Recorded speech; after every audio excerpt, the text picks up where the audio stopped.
कबीरदास जी की एक और प्रेरणादायक शिक्षाप्रद कहानी। प्रेम न खेत उपजे, प्रेम न हाट बिकाए, राजा प्रजा जही रुचे, शीस दिए ले जाए। संध्या का समय था। काशी की गलियों में हल्की हल्की शांति उतरने लगी थी। गंगा के घाट से आती हवा में एक अनोखी ठंडक और वैराग्य घुला हुआ था। उसी समय कबीरदास जी अपनी कुटिया के बाहर बैठे सूत कात रहे थे।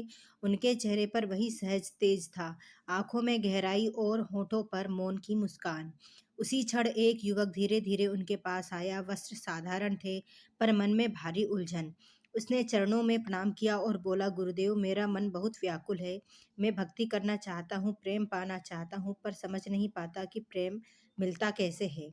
जितना खोजता हूँ उतना ही भ्रम बढ़ता जाता है।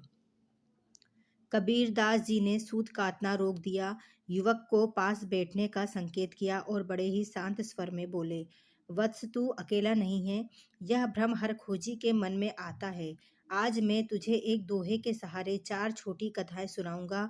यदि मन खुला रहा तो संदेह अपने आप विदा हो जाएगा।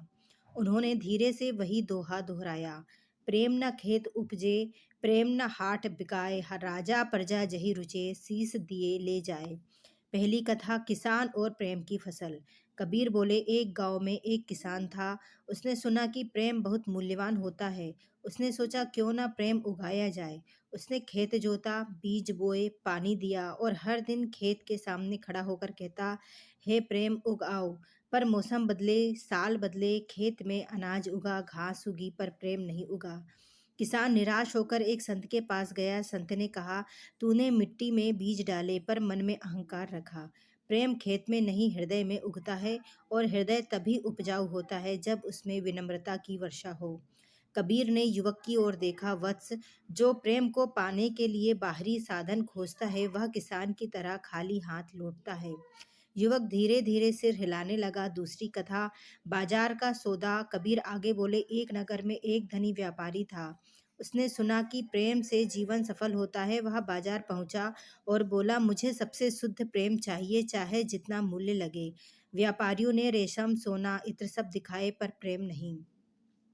अंत में एक वृद्ध ने कहा, बेटा, प्रेम यहाँ नहीं बिकता, यहाँ तो केवल वस्तुएं बिकती है। प्रेम तो त्याग से मिलता है। व्यापारी ने पूछा, त्याग क्या है? वृद्ध बोले, अपने आप को छोटा करना। कबीर मुस्कुराए, प्रेम न हाट बिकाए, जहाँ मोल भाव है वहाँ प्रेम नहीं, केवल सौदा है। युवक की आंखों में चमक आ गई, जैसे कोई पर्दा हट रहा हो। तीसरी कथा, राजा और आदेश। कबीर ने तीसरी कथा शुरू की। एक राजा ने सोचा कि उसके पास सब कुछ है तो प्रेम भी होना चाहिए। उसने आदेश दिया, प्रजा मुझे प्रेम करे। प्रजा डर के कारण झुकी, जय जयकार लगाए, पर प्रेम नहीं था। एक दिन राजा बीमार पड़ा। उसी प्रजा में से एक साधारण सेवक बिना भय के उसकी सेवा करने लगा। राजा ने पूछा, तू मुझसे डरता नहीं? सेवक बोला, मैं डरता नहीं, मैं करुणा करता हूँ। तब राजा समझे कि प्रेम आदेश से नहीं, संवेदना से जन्म लेता है। कबीर बोले, राजा हो या प्रजा, प्रेम किसी के अधिकार में नहीं। युवक गहरे विचार में डूब गया। चौथी कहानी, शीश का मूल्य।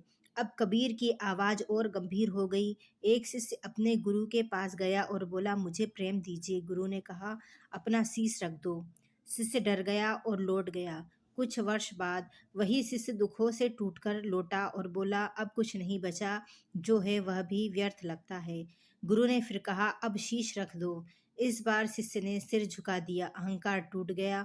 उसी क्षण उसके भीतर प्रेम जाग उठा। कबीर ने कहा, शीश देना सिर काटना नहीं है, यह मैं को मिटाना है। शिष्य का संदेह दूर हो गया। चारों कथाएं सुनकर शिष्य की आंखें भर आई। वह बोला, गुरुदेव, मैं प्रेम को पाने चला था, पर अपने अहंकार को साथ लिए घूम रहा था। अब समझ आया कि प्रेम पाने नहीं, बनने की वस्तु है। कबीरदास जी ने आशीर्वाद दिया, वत्स, जब तू कुछ बनने की चाह छोड़ देगा, तब प्रेम स्वयं तुझ में प्रकट हो जाएगा। गंगा की हवा और शांत हो गई। युवक के मन का बोझ उतर चुका था। वह प्रणाम कर चला गया।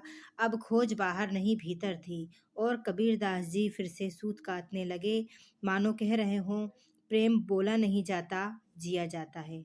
धन्यवाद मित्रों। यदि आपको हमारी यह कहानी अच्छी लगी तो हमारे चैनल को लाइक और सब्सक्राइब जरूर करें। आपका दिन शुभ हो।